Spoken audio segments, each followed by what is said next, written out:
this week in our collective heads, our topic for this week is going to be microtransactions and inauthentic delays, things that take you out of the experience. Yeah. Or as I call it, bait. Yes. It's bait. Because you don't click it, but it's still bait. Yes. Because that's the only way I think of bait. That's the only way you think about fishing? No. That's outside. Jail? No. We're not going to talk about that here. It's a family show. It's a family show, Kevin. Yes. And we didn't say anything explicit, so it can still be a family show. Keep watching with your kids. It is. Jail is bad. Bad? Bad. Jail is bad. Yes. But yeah, it kind of started with mobile gaming because you had these 99-cent games, and that was how iTunes kind of started it, because there weren't a lot of there were other mobile platforms that could do games, but most of them were like the game where you buy the thing in this place and then you take it to this other place and sell it, and like text-based games. Yeah. And nobody paid for those. I miss MUDs. Yeah. we all miss MUDs. We all miss MUDs. Everyone of our generation does. But no, I agree. iPhone started that. And initially, it was pretty consistently, if you want a game, you pay 99 cents. Yeah. And that was a thing. And then somebody started doing, hey, here's a free game, but if you want the full experience, or if you don't want to wait with this other thing, and some of those can be valuable and worth time. Yeah. Fallout Shelter is. You have a free game that has an amazing balance in regards to if you want to buy lunchboxes, do you want to buy Mr. Handies? It's not going to win the game for you. It's not going to speed up everything for you that much. Right, and because the main mechanic of that game is the strategizing and figuring out, where do I want my people to be? What is my priority next? And the lunchboxes and Mr. Handy might give you a bonus. Yeah. Mr. Handy lets you focus more on the actual game. Yeah. Which is interesting.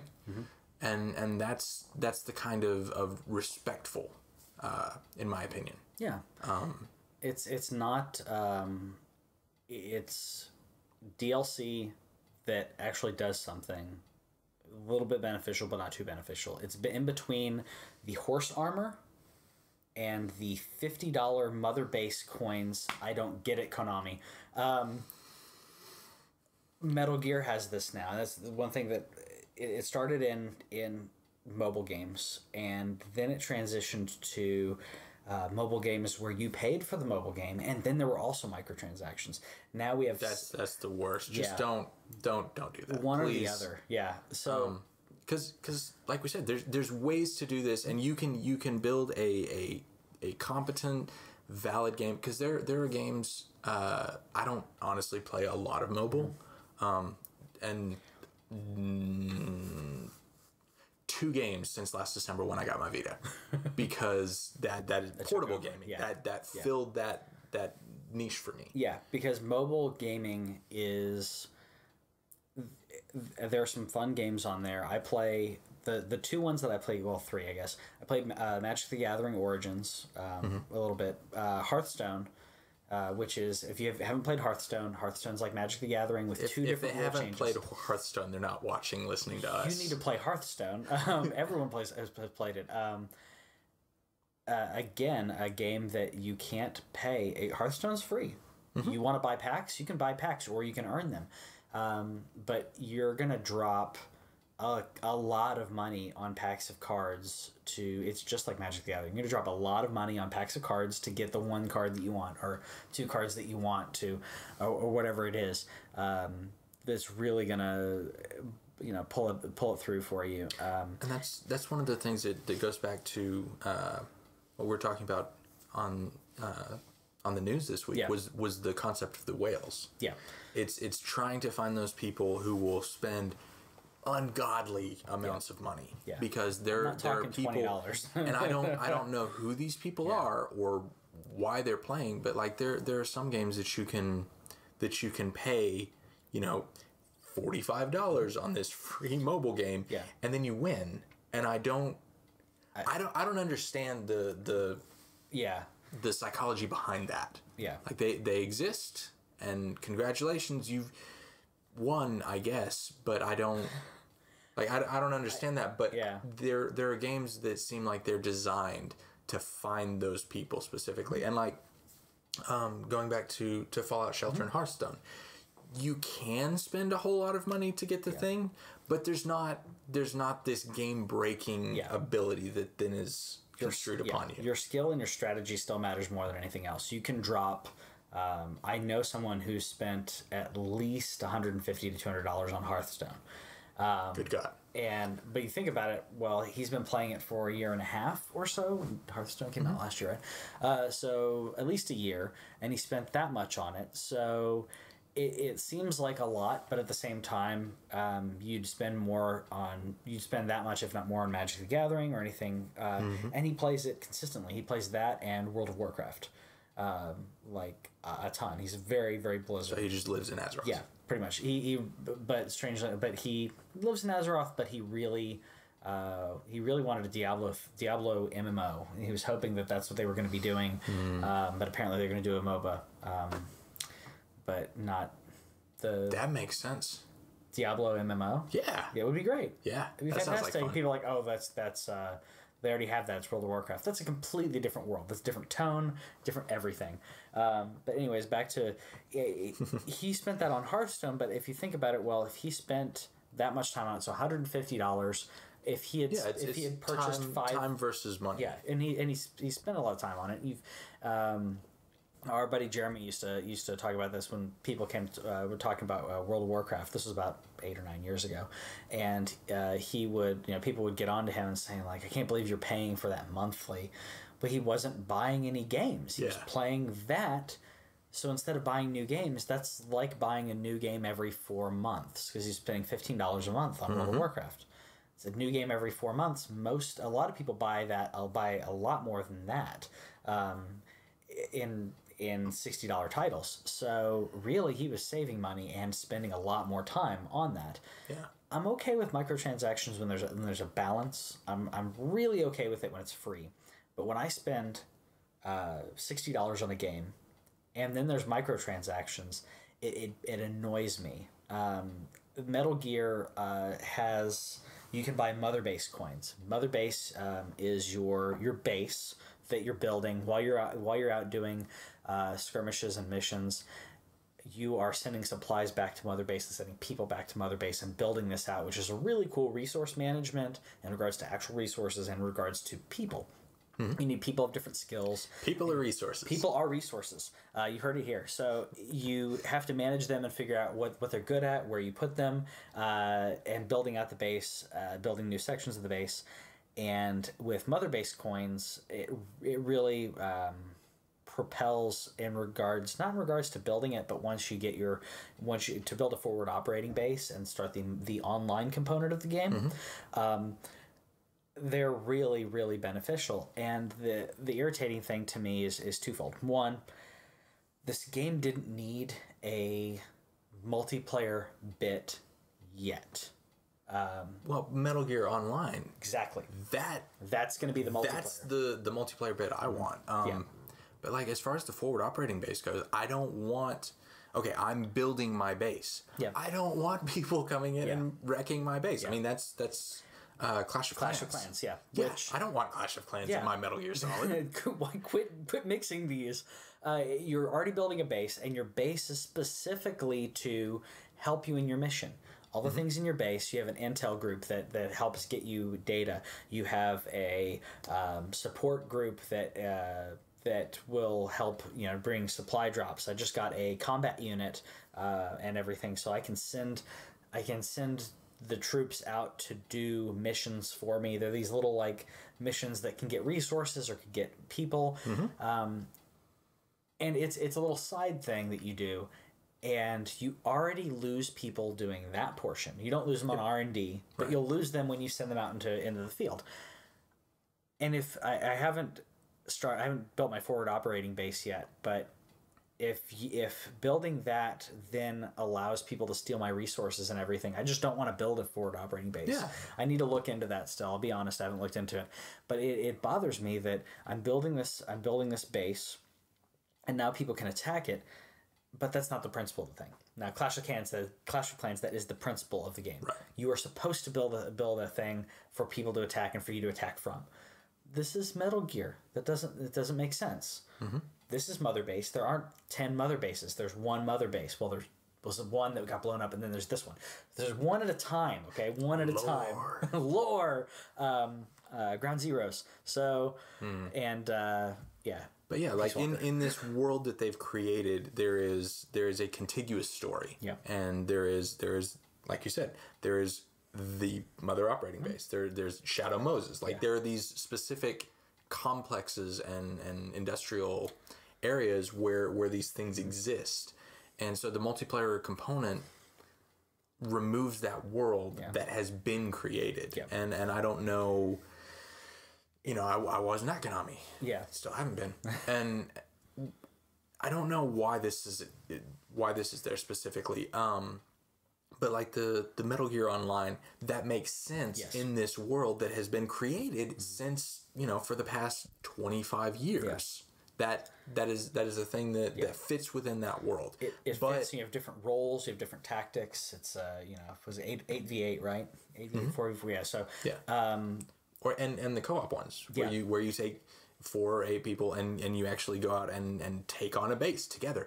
And that to me sounds wonderful because I would love to just grab a group. And that's something I don't do a whole lot of competitive multiplayer online. Like if I beat somebody in a race, I want to be able to look them in the eye and go, yeah, suck it. Couch co-op is wonderful. Yes. Yeah. And couch competitive. Like that's what I prefer. Yeah. But the idea of gathering a group together to take on these AIs that we work together and we use our skills, and there's not some troll sitting up with a sniper rifle picking us off. I don't like this. Know who you are. Yes. Yeah, that's cheap. And you also have the pay to win aspect of it, is that if you have microtransactions and you're able to build out your forward operating base in Metal Gear Solid 5, if you're able to build quicker. Mm-hmm. Now, this is going to be different when it comes to about a year from now. But right now, if you have purchased Mother Base coins, and if you look at the price tags on those, I think they start at $20. It's 20, 30, 50, 100. I already spent $60 in the game, and the game proper is phenomenal. I don't even you got your $60 worth out of the single player experience that has been had. Yeah. So maybe that's part of the rationalization is you paid $60, you got your $60 game. Here's this other thing if you want to pay more and get this additional experience. Yeah, but then give me that as a map pack. What used to be a map pack. Give me Metal Gear Online for $15, $20. Give me forward operating base. Create that as an expansion, if you will, where it's like, okay, do you want to do this? $10, $20, whatever it is. People are going to pay it. But if everyone is allowed in, if there's no barrier to entry, then at that point, what you're doing is essentially creating a demo of the forward operating base system, where people can, like you said, at this point, pay to win. At this point, we can pay to win. It's similar to they always have this in the early adoption in games when you have anything that you can exploit in regards to money or even without money. The Old Republic had it when Star Wars: The Old Republic launched. Slicing, the profession in slicing, netted you a profit better than anything else, and you could do it. You could send your companions out to go do it for you, and then you would get money. So I made millions of credits. I'd sit there with my laptop, send out the person to go do something. Send out the troops. Set a timer on my phone because I don't have a watch. Set it on my phone. I do this, but I mean this. Set it on my phone, and then go back to it, and then collect, and then send that person off again while I'm doing whatever else I'm doing during the day. And I was able to net a ton of money. So when I was playing the game, I was making money. But when I was not playing the game, I was still making money. I was still able to go through and then took that money and then dominated the auction house with it. You can't do that a year afterwards, especially once they tweak everything. The people who are paying to win, the people who are not paying to win are going to catch up. because it doesn't give you enough. It doesn't give you enough power and enough momentum to get more powerful than they're going to be a year from now. Now, if you keep playing the entire time and you keep putting money into it, maybe, yeah. But most people, they're going to drop that $40 or $50 on Mother Base coins, and then are not going to do it again, unless they just love destroying people. And that's part of kind of Konami's philosophy is we want this big bulk of money right now. Yeah. And anyway, going back to what you were saying, you know, about the game playing itself while you're gone. One of the things, the upgrade paths that they have in Metal Gear, and this is in the game proper, the single player campaign, is you invest the resources to start an upgrade path. Yep. And then you have to be in game for a certain amount of time before that thing is unlocked. Correct. Which logically, story wise, that makes sense. Yeah. It takes, I think it takes more than an hour and a half to build a platform on which you can land helicopters. Correct. I don't know. I've never built one. Correct. Yeah. But that if you makes do that sense. and you log out and you come back, the time has not continued in game. You're still at an hour and 15 minutes waiting on that base. Right. Yeah. So a lot of people that I've heard are just having Snake hang out in a helicopter. Yep. And that's all he's doing, and they're just leaving their games on. And if you feel compelled or obligated to leave the game playing without you, for me, that's poor design. Yeah, you're not playing the game at that point. Right, and like I was talking about the slicing, that's not playing the game. That was an exploit. No. That was an exploit, and I'll admit I was upset when they nerfed it, but that's an exploit. I knew that. I knew that's not what it was designed to do. And the same thing with Metal Gear. The bases take about, and the ones that I'm doing, so I'm still kind of early on in the game. By early on, I think I put in 20 or 25 hours, and I'm at 10%. I'm at 10%. So I think it's like an hour and a half to build to take the resources and expand a section or build a new platform, or expand a new platform, the already existing platform. And if I haven't done that where I'm just sitting in there, I do it how it's designed. You do that, and then you go play a mission, and you play the game, and that cooks in the background. Right, and that's something that you can do at the beginning. But by the time you get to the end, like I think one of the last upgrades that you can get is you can get a nuke, because 80s. Yeah. And Cold War. And Cold War. And everybody loves nukes. Yeah. Except the people that. Yeah. But yeah, so the one of the last upgrades on the trees is the nuke. Yeah. And that requires, after you save up all the money, you do up all the upgrades and everything, that requires you to be in game playing for 24 freaking hours. Yeah. Now, and that's at the end.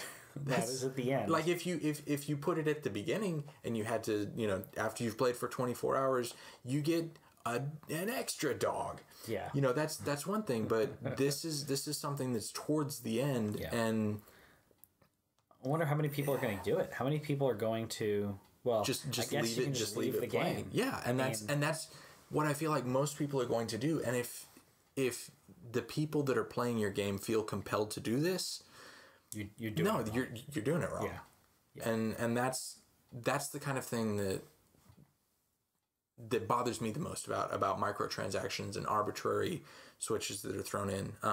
And even Nintendo does it now, because with Mario Maker, you were assigned the first 10 assets, right? Assets, yeah. You have a variety of blocks. You can do tubes. You can do basically everything that you would encounter, almost everything you would encounter in the first Mario level 1-1. Okay. Yeah. You can't do invisible blocks, so there is something that comes up later.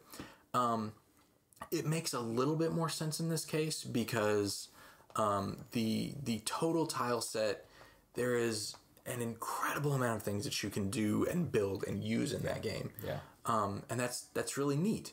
And I can understand that you wouldn't want to overwhelm somebody by saying, hey, here's 84 different things you can do, go build a level. And the design and the philosophy behind it is that they want you to take these assets, see what you can build with it. Okay, here's a few more. Learn with the basics. Right. Learn with the basics and go from there, yeah. The idea is that that you can slowly build and you can make more. Little Big Planet did it in a way where you play and you unlock different things. You play a game. You play the proper game that unlocks the assets. In this game, you don't have a single player proper. So it's a question of should you? I think that they probably were at a design point said, how do we allow them to use these assets and then go from there. And their answer was log in 9 days and play, 5 minutes or more each day, and then it will say, hey, tomorrow you can do more stuff. Yeah. They released a patch that fixed a lot of the problems that I had with it, because after you play a certain amount of time, lay down a certain number of tiles, then you have access to the different things, and it would say, hey, this stuff showed up early. How about that? You played the game. And that's respectful of the gamer's time, because if somebody is actually sitting there actively building, actively creating, then 1,500 blocks. How many is it? Ish. It's a lot. I didn't count them. It's a lot. The idea, but I think that was their idea of saying, you are doing something. You are actually playing. You're not sitting there letting the game simmer. Right. You're actively doing something. We appreciate that. Which I get. I think and the only people that got frustrated were people like me, who I wanted the subworld. I already had my level design created. I don't have it built yet, but it's up here. It's on paper. You could do what Miyamoto did, and then draw it out on paper. And so like there's I had this specific tile set that I wanted to use, and so I sat there for like 2 hours just drawing lines all the way back and forth across, and that's not what they meant me to do. It's probably not what I should have done. It's not the design for that game. Right. But see, they took a thing that said, hey, 9 days, we want you to build the levels that you can build. And then people went, hey, we don't like that. I think a tutorial mode would have fixed that. Well, and it has a tutorial mode, but even so, to throw at you 84 tiles at the very beginning, people are creating crap levels as it is. Yeah, there's no reason to complicate that. But I feel like that was a more respectful way to do it. The second version, not the 9 day thing, because I'm only home on weekends. It would have taken me a month. To unlock everything based on their system, even if I sat there and played for 10 hours a day, and that type of responsiveness, that was, I feel like that was Nintendo's attempt to tackle this situation. And when their initial plan, which was, as typical with Nintendo, different than anyone else's approach to it, when that didn't seem like it was working, they said, okay, we hear you. Yeah. Let's sit back. Let's take a look at it and figure out, what we can do differently. Yeah. And many of us are looking at Konami and their retirement. Of single player things. You're like, ooh, look, here's all this money, and I feel like that. I mean, there are people who will argue that games are not art, and you can contact me on Twitter, @Sabal on Twitter. And I will argue, because that's a good place to have a philosophical, deep, and nuanced really discussion. Yeah. Video games are art. Movies are art. And some art is phenomenal. Some art doesn't deserve to ever be in existence. But it's still art. You have different levels of artists. You have different levels of quality. You have some masterpieces, and you have some complete drivel. And there's also the business side of it, because there is some art that is put forth for commercial purposes. I mean, corporate art is marketing. Designed. Marketing's a perfect example of that. The Coca-Cola logo or any of those, that is art that was specifically made to sell. Video games, just like movies and comic books, aren't like this, because it's still, even though you have the movies and everything, comic books are still it's the fans. They're going after stuff for the fans, But movies and video games, you still have a corporate entity pushing and saying, all right, we need to make money. You need to do X, Y, and Z, or make sure this is in the game. Or they just design the game completely and then have people try to put a storyline on it. And I think it's a big downfall that we're in an age that we're able to do so much in regards to consoles, in regards to mobile gaming, even if I don't like mobile gaming as much, for us to just let business take over in that and not look and see how much of an art form this is. When you have a game that's designed for World of Warcraft, people would say, okay, it's a carrot on the stick. You know, it's always something else you're going forward to. But there's a really good game involved with that carrot. You're getting other things while that carrot's in front of you. There are other games where all it is that. I played a game for a long time, Summoner's War, and I played that, and you played as well. Yeah. And I liked it, but I was spending a lot of time just to spend a lot of time, it was just this ongoing thing where it hooked me, and then I didn't buy any of the packs. You can, again, there's microtransactions in that game as well, but the amount you can in that game, you can pay to speed everything up. But it was like Pokemon. If Pokemon took all the things that I liked out of it, but it was just the collecting aspect, and you collecting and leveling just to be able to collect and level, getting new pieces. And you put it perfectly when Fallout Shelter came out, and you were like, I forgot how mobile gaming was supposed to be fun. How gaming, I mean, yeah, it hooked us. It hooked us both, and I liked it. I think I haven't played it in quite a while now, but it was fun. But it was just a carrot on the stick over and over and over again. There were different events that were going on, and all the events were that's back on Summoner's War. Yeah, that's Summoner's not Fallout War. Shelter. Not Fallout Shelter. Summoner's War would be like, all right, here, there's a new event for the next 72 hours. This is, you're able to get these pieces. And you would have to be sitting there playing consistently, constantly. And if you wanted all the pieces, you could do that. And there were a lot of times where I was playing as much as I could, not playing as much as I was playing as much as I could in my life, not as much as I could actually in game time, but I would come up like 3 or 4 pieces short of being able to unlock something. And just the frustration of, I just played this game for 3 days and I didn't get anything. I didn't get anything out of it that I was supposed to get out of it. And one of the other things about that is because I've been since this topic started, specifically Summoner's War, I've been trying to remember that game. And there's 2 or 3 games that my mind's just all kind of mixing up. Yeah. Like, and I honestly don't remember which one it was. Yeah. And like, nobody's going to mix up Mario and Sonic. Nope. It's going to be, that one with the blue hedgehog, Mario Brothers. No. And that's Danky Kang. Danky Kang, yes. and that's one of the things, that's what I look for out of my games is something unique that I haven't seen before, and games that are not willing to delve deep enough. Yeah. And I understand that it's a business, and for Konami, they have their pachinko machines, they have their their mobile games. I'm not paying for those ever.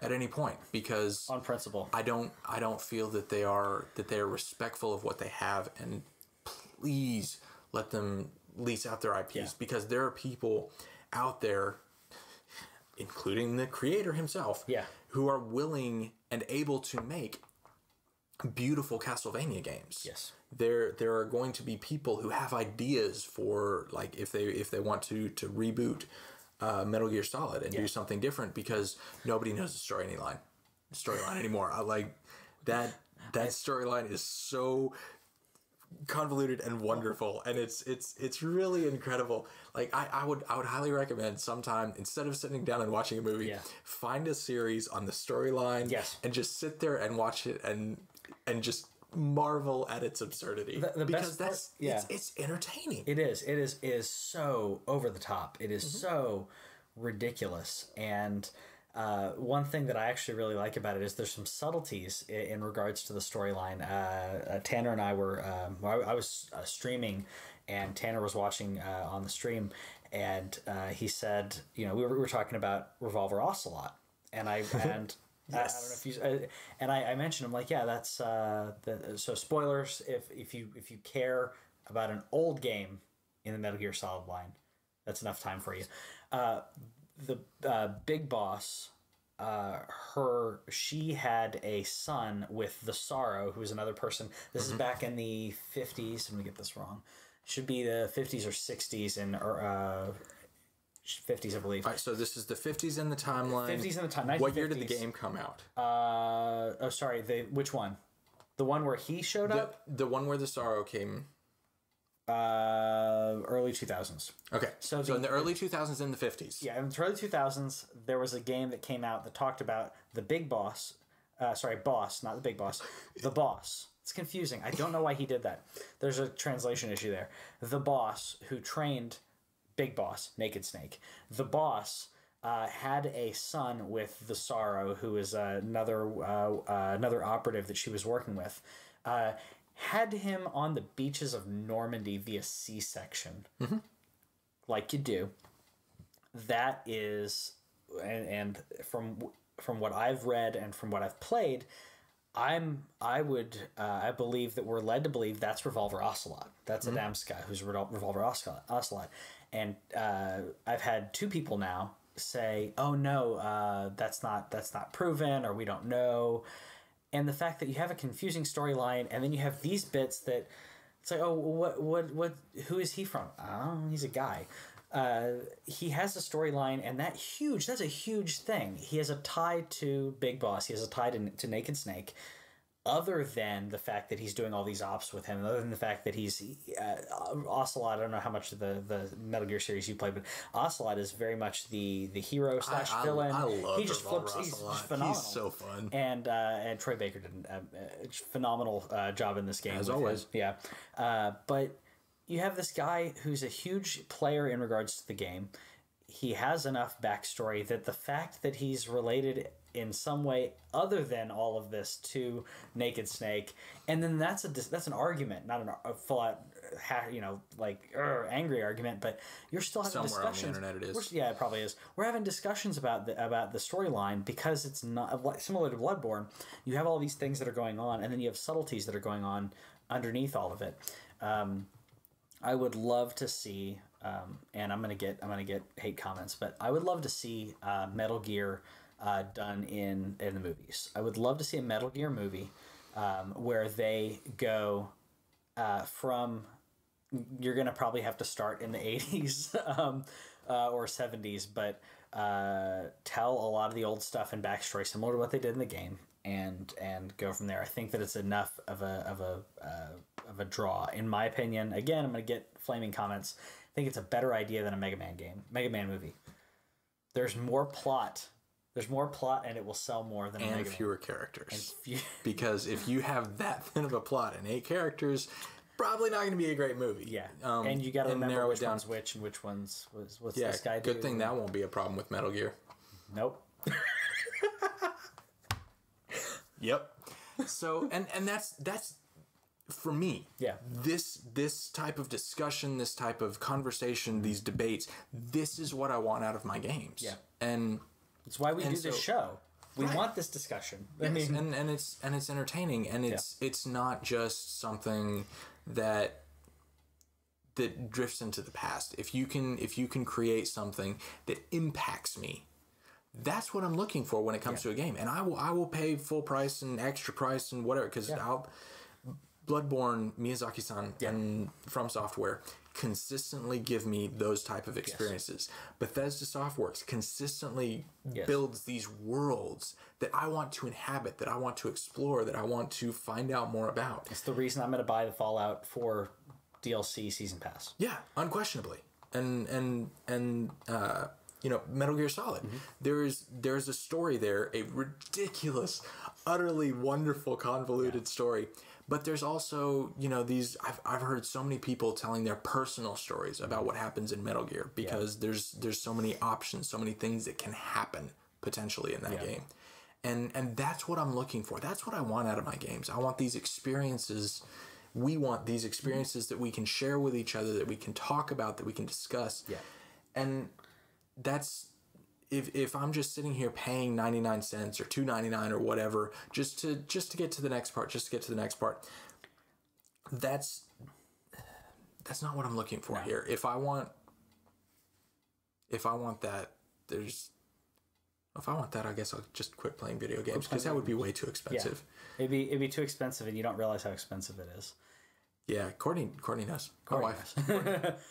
People. Well, it goes back to people like to buy. People don't like to be sold. I like to buy. I like to get new things. I like to collect. I like to be able to have options to be able to play games or to watch movies. I'm a huge video AV file. I love movies and music, and I love getting that and acquiring it, but I don't want to be sold. I don't want someone to come up to me. When I go to GameStop, I don't want someone to be in my face all the time. When I'm there and there are some really cool people that I'll go in and we'll have a discussion on gaming. Like I'm looking at when I picked up Until Dawn, we had a really cool discussion about Heavy Rain and that.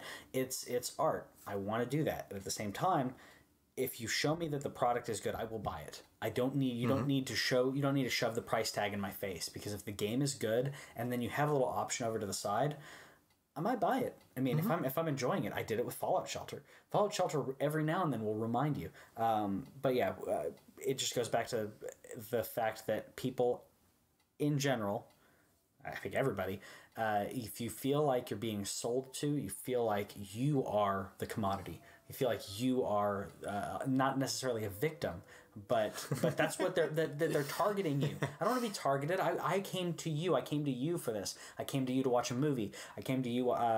It's how I feel when I go to any movie, any theater other than Alamo Drafthouse.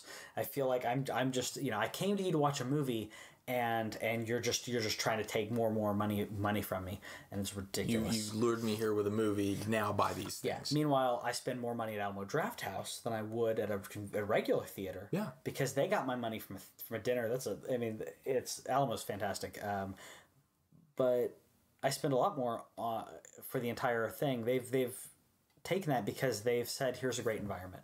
Mm-hmm. Here's an environment where we like what you like. We're going to talk about it with you through the screen in a different way. But video games are the same way. It's art, and I will buy art. I don't want to be hawked in my face. Yeah, and I think one of the closing things, and this is for us. Yeah. What we feel is the big difference is if we feel respected. Mm-hmm. I will pay for something that I feel like respects my time. Mm-hmm. I feel like if I'm leaving my console on for 24 hours so that I can get the nuke, that's not respecting me. My time is worth more than that. Yes. My time is worth a lot more than that. Yeah. And we want to experience, we want to have these experiences, have these stories that build to discussions and create an industry that we look at, that we appreciate, that we enjoy. And that's really all we're looking for, and we feel like in some ways that's been polluted by the corporate on whatever level entities that control large aspects of it. I blame the horse armor. Yeah, well, you can blame the horse armor. People, I guess, bought the horse armor too. I blame. Well, who was that did the? Anyway, so this has been This Week in Our Collective Heads. I'm Kevin, at Sabal on Twitter, and we are TWIOCH on Twitter, and This Week in Our Collective Heads pretty much everywhere else. Yep. So go out there and find us, and like if you This Week in Our Collective Heads and then just put something. Yeah. we might be there at TWIOCH and something. Yeah. Yeah. Like I said, yeah, you're right. It's TWIOCH everywhere. TWIOCH Gaming on Twitch. If you have trouble forgetting it, trying to remember the name. If you have trouble forgetting, that's different. But if you have trouble remembering the name of it, it's like Twitch, but it's not. So you can't sue me. So anyway, we'll see you guys later. Let us know what you think about microtransactions. Are they the devil? Do you like microtransactions? Let us know in the comments. Yes. Have a good one. See you next week.